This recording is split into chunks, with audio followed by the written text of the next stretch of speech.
Oh, we should film it.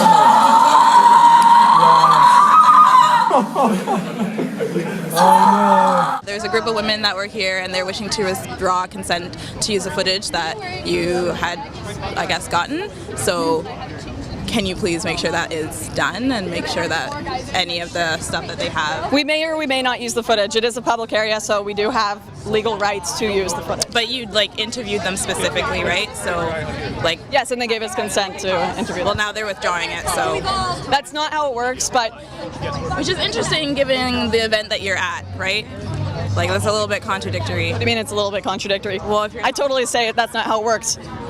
Well, you can't just withdraw consent the next, Well, that's interesting. Why is that interesting? It's just, I don't know. No, tell me what. A rally for rapists, consent and withdrawing consent, saying no means no. They're saying no, and you're saying that Okay, so if someone gives consent the night before, and then they have listen. If they have sex with a man and they give consent to him, then the next day decide, oh, I regret it. I'm going to report him for being a rapist, even though I gave him consent. You're saying that's okay?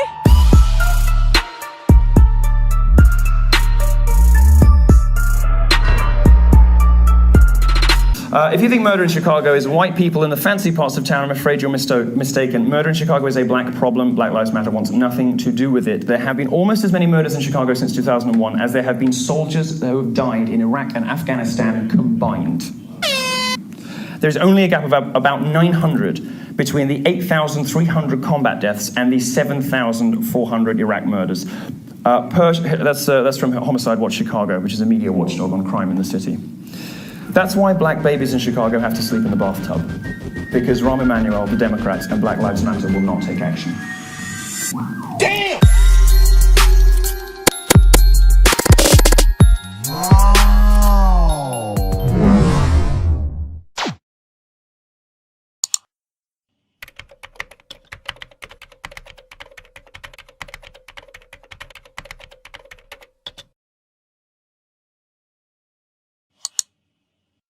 Young people, then maybe we should talk about a blanket gun ban. And let's get to what the left really wants here. And you say that you're for the Second Amendment. Why is it about left or right? Because in Britain this never is about left or right, this issue. Why is it here? Well, we can talk about Britain in a second. I think the reason that it's about left and right here is because fundamentally the right believes that the basis for the Second Amendment, and they believe in the Second Amendment, the basis for the Second Amendment is not really about self-defense and it's not about hunting. It is about resistance to government tyranny. That's what the founders said, and that's what the right believes in this country. Which tyranny are you fearing yourself? I fear the possibility of a tyranny rising in this country in the next 50 to 100 years. Let me tell you something, Kears.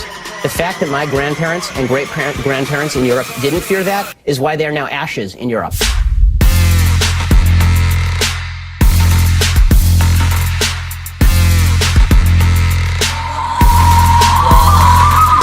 It's called evidence of racism. When there is no evidence of racism, it's probably not racism. When there is actual evidence of racism, it's probably racism. And the fact that everybody jumps from there's inequality and therefore there is inequity, just because there's inequality does not mean there was inequity.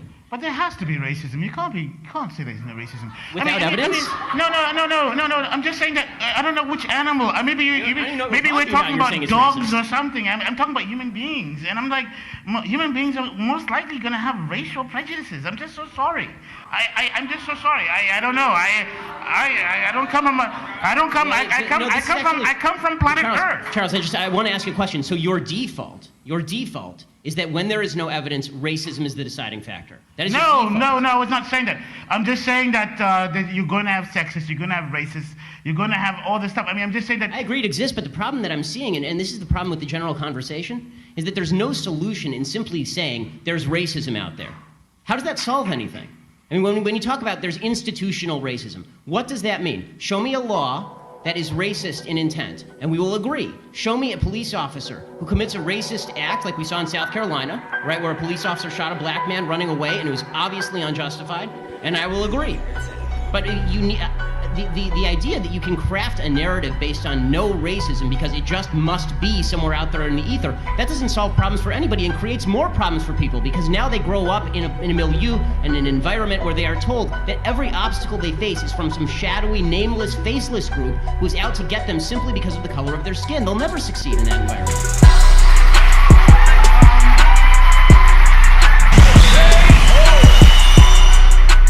And you know what? I'm finding finding a lot of what you're saying extremely offensive.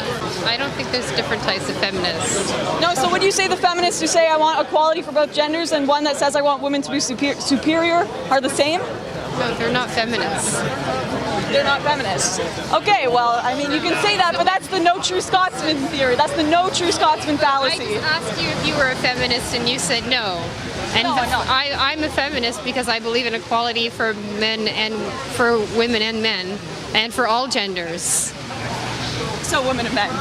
No, all No, genders. so women and men. All There's genders. women. There are two genders biologically. I'm sorry. There isn't. There's you're not now you're totally excluding, you know, transgender, non-binary, you know, gender fluid people, and yeah, these. I mean, you can live in your Okay, unicorn I'm world. going to assume that you're a cisgender straight woman because you obviously that's really true, and that you like, and that you assume probably that. and that I you actually- probably haven't ever been raped. Either. I actually identify you as sound an like- attack helicopter, to me- so it's really to me, offensive. You sound like you're speaking from a very privileged point of view here. Very privileged. Yes. I would like you to use my pronouns if you could. They're I, me, and my. So now you're mocking. So now you're mocking the LGBTQ community now. I have lots of LGBTQ friends, and they don't get professionally offended at everything. My LGBTQ friends are usually male and female and not some unicorn gender that's been made up. That's so hateful. You're just like erasing. Yeah. Gender's a social construct, right? And I don't have boobs. That's just a social construct. Oh, and penises don't exist, right? I have no idea what you're talking about. There's male and there's female. There are two biological genders. Science exists. I'm sorry to tell you all that science exists, but it does. And I'm sure that I know a lot of Loud, and I mean, science probably disagrees with you. How do we not validate those people's experiences, like transgender people? That's so important to their lives and their identity and their happiness and their well-being and their health. How can you? How can you say no? How can you deny the existence of these people's identities and their need to have that well-being? They can do whatever they want. That doesn't mean science or myself have to agree with you believing you are agender, you believing you're a demigirl or some non-existent gender that's been made up. It's non-existent. It's incredibly important to them. You know what else is important? Finish her! Science, facts, and biology. Those are also very important to the advancement of the human race, to treating people's diseases, to reproduction. Yo, what the fuck?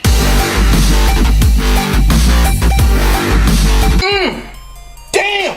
That shit good! Hey, what's going on, everybody? Thanks for clicking on this video, and thanks for showing your support by subscribing. I mean, we broke 6,000 subscribers, and the last two videos I made like this just blew up. I had no idea it was going to be so well received, but it has, and I'm going to start doing these types of videos once per week for you guys, either on Tuesdays or Thursdays, just whenever I can. And every Monday I'll upload my Weso Rants videos, which is a commentary-based reaction video to just some sort of cancerous shit I found on the internet. Could be anything. It could be just fucking cringe shit. It could be feminist cringe. It could be social justice warriors. So just be on the lookout for those types of videos. Again, I just want to thank everybody for showing your support and just all the positive feedback we've been getting. So hopefully we'll be able to keep you guys around and entertain you. So once again, thanks, and I'll see you guys in the next video.